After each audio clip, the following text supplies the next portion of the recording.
હવે અમે વાડી આવી ગયા છીએ.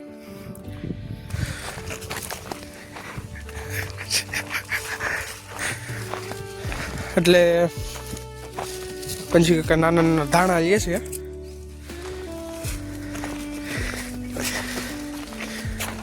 આ બધું આવું છે. આ અમારા બંસી કાકાનો કપાસ છે.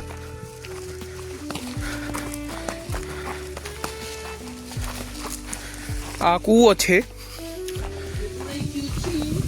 એ બુરાઈ ગયો છે, બટ એમાં પાણી પણ છે નહીં. આ મારા દાદા એને હાથે ગાળેલો કૂવો છે.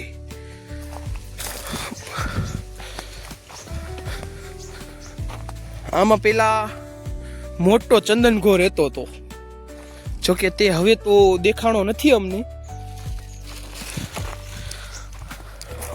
ચણા હે, ચણા જે નાના છે. ને આ કૂવો છે જેમાં પાણી છે થોડુંક એવું. આ અમારે બંસી કાકાએ ફૂલ વાવ્યા છે.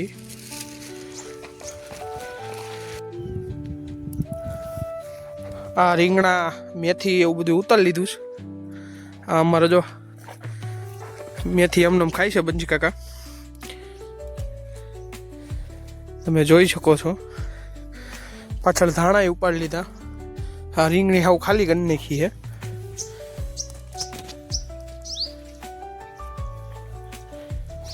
પછી અમે નીકળી ગયા હતા રાજકોટ જવા, કારણ કે હવે રાજકોટ જવું જો લગ્ન બગન બધું બતાવી દીધું. હવે હું બંસી કાકા મિત્ર અંડી ત્રણે નીકળી ગયા હતા રાજકોટ જવા. બધી ગાડી સામાન ભરાઈ ગઈ હતી.